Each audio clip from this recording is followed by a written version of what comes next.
Stave 1. Marley's Ghost.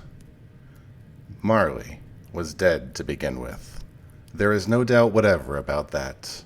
The register of his burial was signed by the clergyman, the clerk, the undertaker, and the chief mourner. Scrooge signed it, and Scrooge's name was good upon change for anything he chose to put his hand to. Old Marley was as dead as a doornail.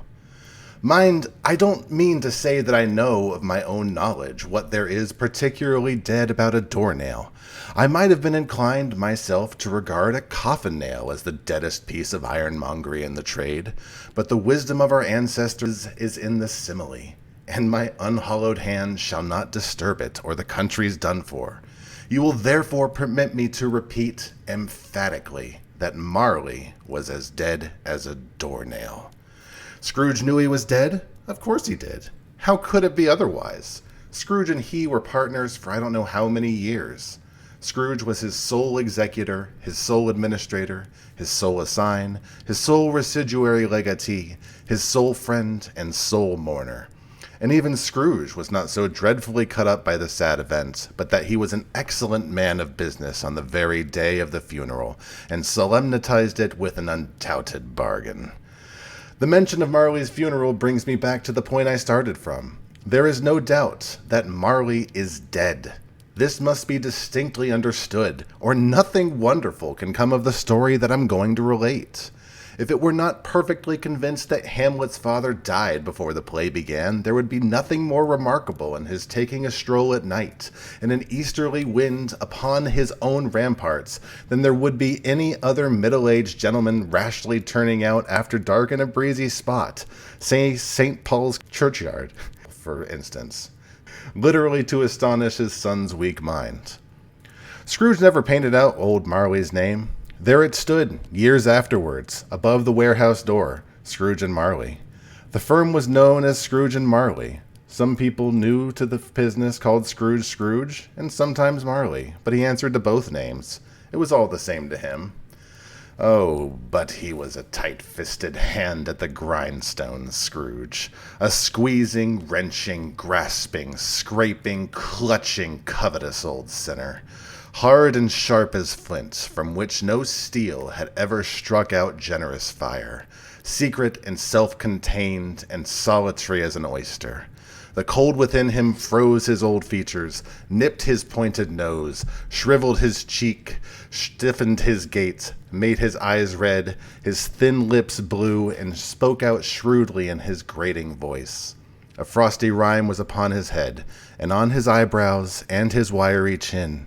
He carried out his own low temperature always about with him. He iced his office in the dog days, and didn't thaw it 1 degree at Christmas. External heat and cold had little influence on Scrooge. No warmth could warm, no wintry weather chill him. No wind that blew was bitterer than he. No falling snow was more intent upon its purpose. No pelting rain less open to entreaty. Foul weather didn't know where to have him. The heaviest rain and snow and hail and sleet could boast of the advantage over him in only one respect. They often came down handsomely, and Scrooge never did. Nobody ever stopped him in the street with gladsome looks to say, "My dear Scrooge, how are you? When will you come to see me?" No beggars implored him to bestow a trifle. No children asked what it was o'clock. No man or woman ever once in all his life inquired the way to such and such a place of Scrooge. Even the blind men's dog appeared to know him, and when they saw him coming on, would tug their owners into doorways and up courts, and then would wag their tails as though to say, "No eye at all is better than an evil one, dark master." But what did Scrooge care? It was the very thing he liked.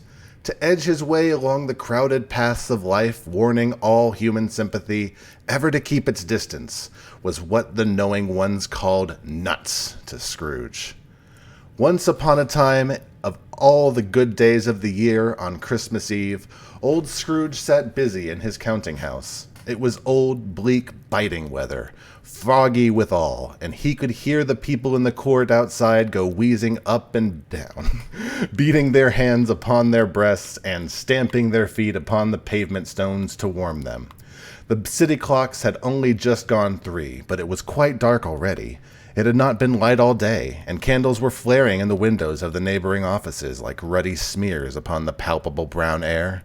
The fog came pouring in at every chink and keyhole, and was so dense without that although the court was of the narrowest, the houses opposite were mere phantoms. To see the dingy cloud come drooping down, obscuring everything, one might have thought that nature lived hard by, and was brewing on a large scale. The door of Scrooge's counting-house was open, that he might keep his eye upon his clerk, who in a dismal little cell beyond, a sort of tank, was copying letters. Scrooge had a very small fire, but the clerk's fire was so much smaller that it looked like one coal. But he couldn't replenish it, for Scrooge kept the coal box in his own room, and so surely as the clerk came in with the shovel, the master predicted that it would be necessary for them to part. Wherefore the clerk put on his white comforter and tried to warm himself at the candle, in which effort, not being a man strong of imagination, he failed. "A Merry Christmas, Uncle! God save you!" cried a cheerful voice. It was the voice of Scrooge's nephew, who came upon him so quickly that this was the first intimation he had of his approach. "Bah!" said Scrooge. "Humbug!" He had so heated himself with rapid walking in the fog and frost, this nephew of Scrooge's, that he was all in a glow. His face was ruddy and handsome, his eyes sparkled, and his breath smoked again. "Christmas a humbug, Uncle," said Scrooge's nephew. "You don't mean that, I am sure." "I do," said Scrooge. "Merry Christmas! What right have you to be merry? What reason do you have to be merry? You're poor enough." "Come, then," returned the nephew gaily. "What right do you have to be dismal? What reason do you have to be morose? You're rich enough." Scrooge, having no better answer ready on the spur of the moment, said, "Bah!" again, and followed it up with, "Humbug!" "Don't be cross, Uncle," said the nephew. "What else can I be?" returned the uncle. "When I live in such a world of fools as this. Merry Christmas! Out upon Merry Christmas! What's Christmas time to you but a time for paying bills without money, a time for finding yourself a year older and not an hour richer, a time for balancing your books and having every item in 'em through a round dozen of months presented dead against you? If I could work my will," said Scrooge indignantly, "every idiot who goes about with 'Merry Christmas' on his lips should be boiled in his own pudding and buried with a stake of holly through his heart. He should." "Uncle," pleaded the nephew. "Nephew," returned the uncle sternly, "keep Christmas in your own way, and let me keep it in mine." "Keep it?" repeated Scrooge's nephew. "But you don't keep it." "Let me leave it alone, then," said Scrooge. "Much good may it do you. Much good it has ever done you." "There are many things from which I might have derived good, by which I have not profited, I dare say," returned the nephew. "Christmas among the rest. But I am sure I have always thought of Christmas time when it has come around, apart from the veneration due to its sacred name and origin, if anything belonging to it can be apart from that, as a good time, a kind, forgiving, charitable, pleasant time, the only one I know of in the long calendar of the year when men and women seem by one consent to open their shut-up hearts freely and to think of people below them as if they were fellow passengers to the grave, and not another race of creatures bound on other journeys. And therefore, Uncle, though it has never put a scrap of gold or silver in my pocket, I believe it has done me good, and will do me good, and I say God bless it." The clerk in the tank involuntarily applauded. Becoming immediately sensible of the impropriety, he poked the fire and extinguished the last frail spark forever. "Let me hear another sound from you," said Scrooge, "and you'll keep your Christmas by losing your situation. You're quite a powerful speaker, sir," he added, turning to his nephew. "I wonder you don't go into Parliament." "Don't be angry, Uncle. Come on, dine with us tomorrow." Scrooge said that he would see him. Yes, indeed he did. He went the whole length of the expression, and said that he would see him in that extremity first. "But why?" cried Scrooge's nephew. "Why?" "Why did you get married?" said Scrooge. "Because I fell in love." "Because you fell in love," growled Scrooge, as if that were the only one thing in the world more ridiculous than a Merry Christmas. "Good afternoon." "Nay, uncle, but you never came to see me before that happened. Why give it as a reason for not coming now?" "Good afternoon," said Scrooge. "I want nothing from you. I ask nothing from you. Why cannot we be friends?" "Good afternoon." "I am sorry with all my heart to find you so resolute. We have never had any quarrel to which I have been a party. But I have made the trial in homage to Christmas, and I'll keep my Christmas humor to the last. So, a Merry Christmas, Uncle." "Good afternoon," Scrooge said. "And a Happy New Year." "Good afternoon," said Scrooge. His nephew left the room without an angry word, notwithstanding. He stopped at the outer door to bestow the greetings of the season on the clerk, who, cold as he was warmer than Scrooge, for he returned them cordially. "There's another fellow," muttered Scrooge, who overheard him. "My clerk, with 15 shillings a week, and a wife and a family, talking about a Merry Christmas. I'll retire to Bedlam." This lunatic, in letting Scrooge's nephew out, had let 2 other people in. They were a portly couple, pleasant to behold, and now stood with their hats off in Scrooge's office. They had books and papers in their hands and bowed to him. "Scrooge and Marley's, I believe," said one of them, referring to their list. "Have I the pleasure of addressing Mr. Scrooge or Mr. Marley?" "Mr. Marley has been dead these 7 years," Scrooge replied. "He died 7 years ago this very night." "We have no doubt his liberality is well represented by his surviving partner," said the gentlewoman, presenting her credentials. It certainly was, for they had been 2 kindred spirits. At the ominous word liberality, Scrooge frowned and shook his head and handed the credentials back. "At this festive time of year, Mr. Scrooge," said the gentleman, taking up a pen, "it is more than usually desirable that we should make some slight provision for the poor and destitute, who suffer greatly at the present time.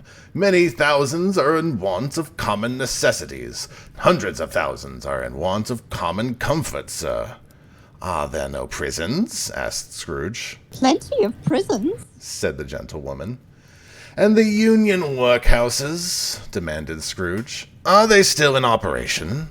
"They are. Still," returned the gentleman, laying the pen down again, "I wish I could say they were not."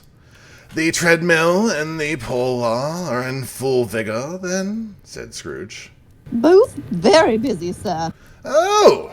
I was afraid, from what you said at first, that something had occurred to stop them in their useful course," said Scrooge. "I'm very glad to hear it."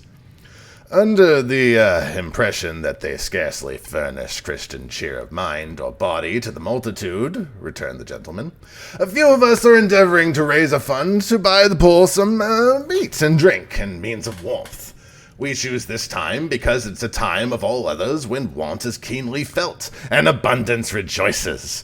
What shall I put you down for?" "Nothing," Scrooge replied. "You wish to be anonymous?" "I wish to be left alone," said Scrooge. "Since you ask me what I wish, gentlemen, that is my answer. I don't make myself merry at Christmas, and I can't afford to make idle people merry. I help to support the establishments I've mentioned. They cost enough, and those who are badly off must go there." "Many can't go there, and many would rather die." If they'd rather die," said Scrooge, "then they'd better do it, and decrease the surplus population. Besides, excuse me, I don't know that." "But you might know it," observed the gentleman. "It's not my business," Scrooge returned.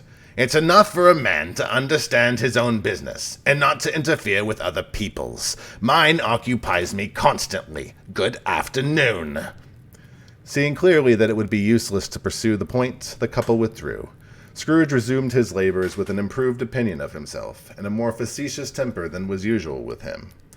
Meanwhile, the fog and darkness thickened so that people ran about with flaring links, preferring their services to go before horses and carriages and conduct them on their way. The ancient tower of a church, whose gruff old bell was always peeping slyly down at Scrooge out a Gothic window in the wall, became invisible, and struck the hours and quarters in the clouds, with tremulous vibrations afterwards, as if its teeth were chattering in its frozen head up there. The cold became intense. In the main street, at the corner of the court, some laborers were repairing the gas pipes, and had lighted a great fire in the brazier, round which a party of ragged men and boys were gathered, warming their hands and winking their eyes before the blaze in rapture. The water plug being left in solitude, its overflowing sullenly congealed and turned to misanthropic ice. The brightness of the shops where holly sprigs and berries crackled in the lamp heat of the windows made pale faces ruddy as they passed. Poulterers' and grocers' trades became a splendid joke, a glorious pageant, from which it was next to nothing to believe that such dull principles as bargain and sale had anything to do. The Lord Mayor, in the stronghold of the mighty mansion house, gave orders to his 50 cooks and butlers to keep the Christmas as a Lord Mayor's household should, and even the little tailor, whom he had fined 5 shillings on the previous Monday for being drunk and bloodthirsty in the streets, stirred up tomorrow's pudding in his garret, while his lean wife and the baby sallied out to buy the beef. Foggier yet, and colder. Piercing, searching, biting cold.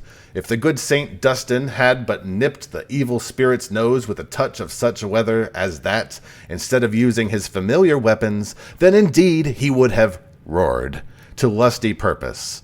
The owner of such one scant nose, gnawed and mumbled by the hungry cold as bones are gnawed by dogs, stooped down by Scrooge's keyhole to regale him with a Christmas carol. But at the very first sound of God bless ye, merry gentlemen, may nothing you dismay, Scrooge seized the ruler with such energy of action that the singer fled in terror, leaving the keyhole to the fog and even more congenial frost. At length, the hour of shutting up the counting-house arrived. With an ill will, Scrooge dismounted from his stool and tacitly admitted the fact to the expectant clerk in the tank, who instantly snuffed his candle out and put on his hat.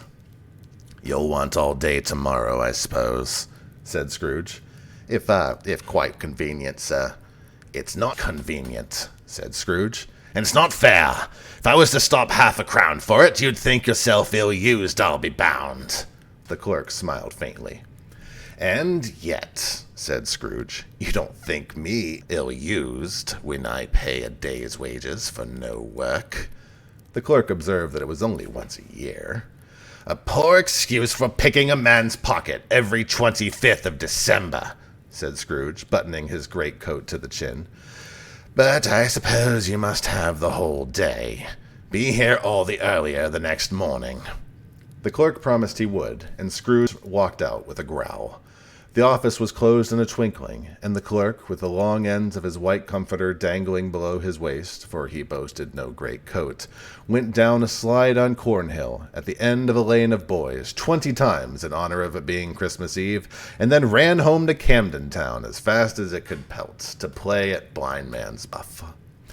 Scrooge took his melancholy dinner at his usual melancholy tavern, and having read all the newspapers and beguiled the rest of the evening with his banker's book, went home to bed. He lived in chambers which had once belonged to his deceased partner. They were a gloomy suite of rooms, in a lowering pile of building up a yard where it had so little business to be that one could scarcely help fancying it must have run there when it was a young house, playing at hide-and-seek with other houses, and must have forgotten the way out again. It was old enough, and dreary enough, for nobody lived in it but Scrooge, the other rooms all being let out as offices. The yard was so dark that even Scrooge, who knew its every stone, was fain to grope with his hands. The fog and frost so hung about the black old gateway of the house that it seemed as if the genius of the weather sat in mournful meditation of the threshold. Now, it is a fact that there was nothing at all particular about the knocker on the door, except that it was very large. It's also a fact that Scrooge had seen it night and morning during his whole residence in that place. Also that Scrooge, had as little of what is called fancy about him as any man in the city of London, even including, which is a bold word, the corporation, aldermen, and livery. Let it also be borne in mind that Scrooge had not bestowed one thought on Marley since its last mention of his 7 years dead partner that afternoon. And then let any man explain to me, if he can, how it happened that Scrooge, having his key in the lock of the door, saw in the knocker, without undergoing any intermediate process of change, not a knocker, but Marley's face. Marley's face. It was not in impenetrable shadows as the other objects in the yard were, but had a dismal light about it, like a bad lobster in a dark cellar. It was not angry or ferocious, but looked at Scrooge as Marley used to look, with ghostly spectacles turned upon its ghostly forehead. The hair was curiously stirred, as if by breath or hot air, and though the eyes were wide open, they were perfectly motionless. That and its livid color made it horrible, but its horrors seemed to be, in spite of the face and beyond its control, rather than a part of its own expression. As Scrooge looked fixedly at this phenomenon, it was a knocker again. To say that he was not startled, or that his blood was not conscious of a terrible sensation to which it had been a stranger from infancy, would be untrue. But he took his hand upon the key he'd relinquished, turned it sturdily, walked in, and lighted his candle. He did pause with a moment's irresolution before he shut the door, and he did look cautiously behind it at first, as if he half expected to be terrified with the sight of Marley's pigtail sticking out into the hall. But there was nothing on the back of the door except the screws and nuts that held the knocker on, so he went pooh, pooh, and closed it with a bang. The sound resounded through the house like thunder. Every room above and every cask in the wine merchant's cellars below appeared to have separate peal of echoes of its own. Scrooge was not a man to be frightened by echoes. He fastened the door and walked into the hall and up the stairs, slowly too, trimming his candle as he went. You might talk vaguely about driving a coach and six up a good old flight of stairs, or through a bad young Act of Parliament, but I mean to say that you might have got a hearse up that staircase and taken it broadwise, with the splinter bar towards the wall and the door towards the balustrades, and done it easy. There was plenty of room for that, and room to spare, which is probably the reason why Scrooge thought he saw a locomotive horse going on before him in the gloom. Half a dozen gas lamps out the street wouldn't have lighted the entry too well, so you might suppose that it was pretty dark with Scrooge's dip. Up Scrooge went, not caring a button for that. Darkness is cheap, and Scrooge liked it. But before he shut up his heavy door, he walked up through the rooms to see that all was right. He had just enough recollection of the face to desire to do that. Sitting room, bedroom, lumber room, all as they should be. Nobody under the table.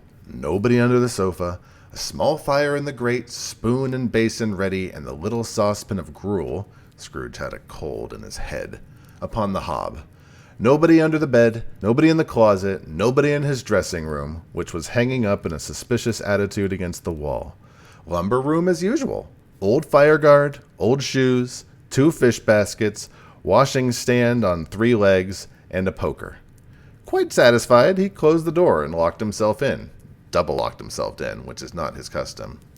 Thus secured against surprise, he took off his cravat, put on his dressing gown and slippers, and his nightcap, and sat down before the fire to take his gruel. It was a very low fire indeed, nothing on such a bitter night. He was obliged to sit close to it, and brood over it. Before he could extract the least sensation of warmth from such a handful of fuel, the fireplace was an old one, built by some Dutch merchant long ago and paved all around with Dutch tiles, designed to illustrate the scriptures. There were Cains and Abels, Pharaoh's daughters, queens of Sheba, angelic messengers descending through the air on clouds like feather beds, Abrahams, Belshazzars, apostles putting off to sea in butter boats, hundreds of figures to attract his thoughts. And yet that face of Marley, 7 years dead, came like the ancient prophet's rod and swallowed up the whole. If the smooth tile had been blank at first, with power to shape some power on its surface from the disjointed fragments of his thoughts, there would have been an old copy of Marley's head on every one. After several turns, he sat down again. As he threw his head back in the chair, his glance happened to rest upon a bell, a disused bell that hung in the room and communicated for some purpose now forgotten with a chamber in the highest story of the building. It was with great astonishment and a strange, inexplicable dread that as he looked, he saw this bell begin to swing. It swung so softly in the outset that it scarcely made a sound, but soon it rang out loudly, and so did every bell in the house. This might have lasted half a minute, or a minute, but it seemed like an hour. The bells ceased as they had begun together. They were succeeded by a clanking noise, deep down below, as if some person were dragging a heavy chain over the casks in the wine merchant's cellar. Scrooge then remembered to have had heard that ghosts in haunted houses were described as dragging chains. The cellar door flew open with a booming sound, and then he heard the noise much louder, on the floors below, then coming up the stairs, then coming straight towards his door. "It's humbug still," said Scrooge. "I won't believe it." His color changed, though, when, without a pause, it came on through the heavy door, and passed into the room before his eyes. Upon its coming in, his dying flame leaped up, as though it cried, "I know him! Marley's ghost!" and fell again. The same face. The very same. Marley in his pigtail, usual waistcoat, tights, and boots, the tassels on the latter bristling like his pigtail and his coat skirts, and the hair upon his head. The chain he drew was clasped upon his middle. It was long, and wound about him like a tail, and was made, for Scrooge observed it closely, of cash boxes, keys, padlocks, ledgers, deeds, and heavy purses wrought in steel. His body was transparent, so that Scrooge, observing him, and looking through his waistcoat, could see the 2 buttons on his coat behind. Scrooge has often said that Marley had no bowels, but he never believed it until now. No, nor did he believe it even now.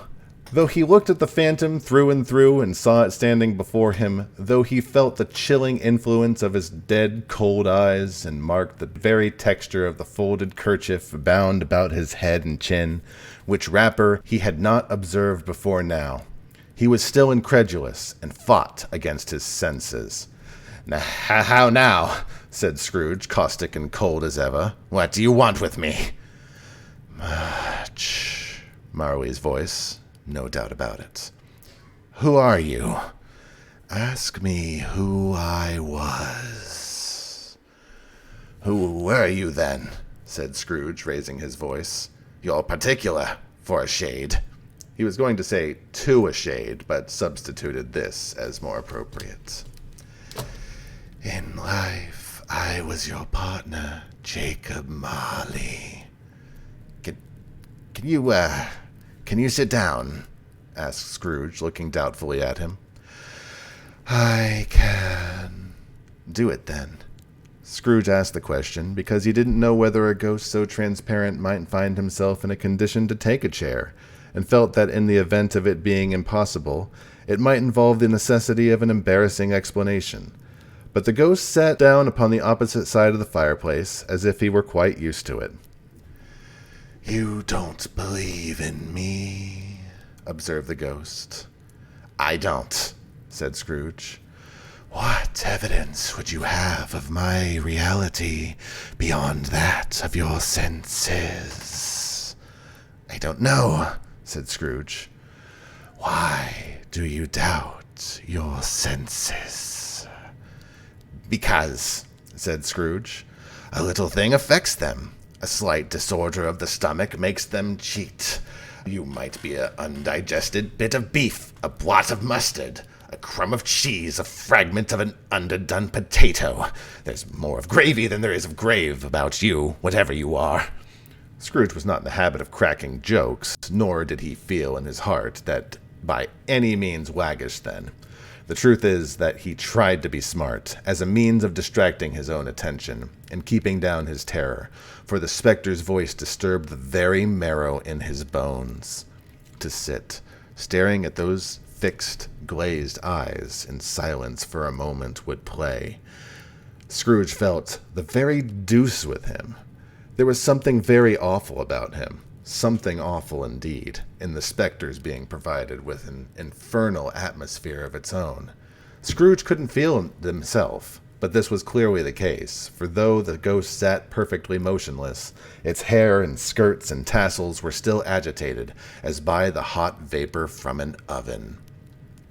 "You see this toothpick?" said Scrooge, returning quickly to the charge for the reason just assigned, and wishing, though it were only for a second, to divert the vision's stony gaze from himself. "I do," replied the ghost. "You're not looking at it," said Scrooge. "But I see it," said the ghost, "notwithstanding." "Well," returned Scrooge, "I have but to swallow this, and be for the rest of my days persecuted by a legion of goblins, all by my own creation. Humbug, I tell you, humbug!" At this, the spirit raised a frightful cry, and shook its chain with such a dismal and appalling noise that Scrooge held on tight to his chair, to save himself from falling into a swoon. But how much greater was his horror, when the phantom, taking off the bandage from round its head, as if it were too warm to wear indoors, its lower jaw dropped down upon its breast. Scrooge fell upon his knees, and clasped his hands before his face. "Mercy!" he said. "Dreadful apparition, why do you trouble me?" "Man of the worldly mind," replied the ghost, "do you believe in me or not?" "I do," said Scrooge. "I must. But why do spirits walk the earth, and why do they come to me?" "It is required of every man," the ghost returned, "that the spirit within him should walk abroad among his fellow man, and travel far and wide, and if that spirit goes not forth in life, it is condemned to do so after death. It is doomed to wander through the world. Oh, woe is me! And witness what it cannot share, but might have shared on earth and turned to happiness." Again the spectre raised a cry, and shook its chain, and wrung its shadowy hands. "You are fettered," said Scrooge, trembling. "Tell me why." "I wear the chain I forged in life," replied the ghost. "I made it link by link and yard by yard. I girded it on my own free will, and of my own free will I wore it. Is its pattern strange to you?" Scrooge trembled more and more. "Or you would know," pursued the ghost, "the weight and length of the strong coil you bear yourself. It was full as heavy and long as this 7 Christmas Eves ago. You have labored on it since. Oh, it is a ponderous chain indeed." Scrooge glanced about him on the floor, in the expectation of finding himself surrounded by some 50 or 60 fathoms of iron cable, but he could see nothing. "Jacob," he said imploringly, "old Jacob Marley, tell me, please. Speak comfort to me, Jacob." "I have none to give," the ghost replied. "It comes from other reasons, Ebenezer Scrooge, and is conveyed by other ministers to other kinds of men. Nor can I tell you what I would. A very little more is all permitted to me. I cannot rest. I cannot stay. I cannot linger anywhere. My spirit never walked beyond our counting house. Mark me. In life, my spirit never roved beyond the narrow limits of our money-changing holes, and weary journeys lie before me." It was a habit with Scrooge, whenever he became thoughtful, to put his hands in his breeches pockets. Pondering on what the ghost had said, he did so now, but without lifting up his eyes or getting off his knees. "You must have been very slow about it, Jacob," Scrooge observed in a businesslike manner, though with humility and deference. "Slow," the ghost repeated. "7 years dead," mused Scrooge, "and traveling all the time." "The whole time," said the ghost. "No peace, no rest, incessant tortures of remorse." "You, travel fast?" said Scrooge. "On the wings of the wind," replied the ghost. "You might have got a great quantity of ground in 7 years," said Scrooge. The ghost, on hearing this, set up another cry, and clanked its chain so hideously in the dead silence of the night that the ward might have been justified in indicating it for a nuisance.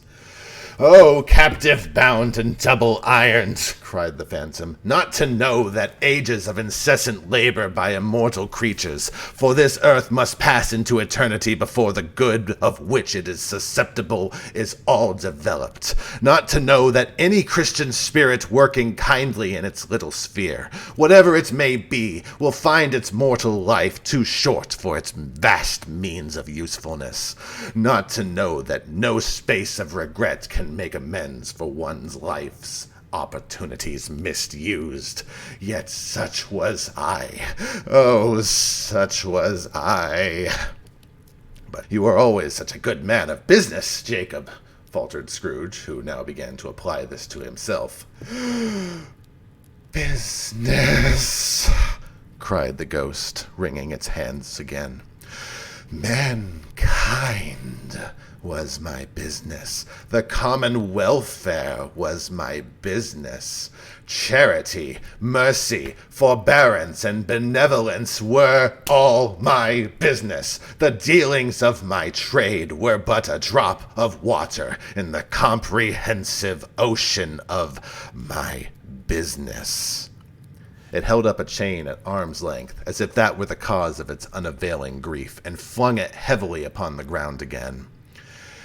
"At this time of year," the spectre said, "I suffer most. Why did I walk through the crowds of fellow beings with my eyes turned down, and never raise them to that blessed star on which led the wise men to a poor abode? Were there no poor homes on which the lights would have conducted me?"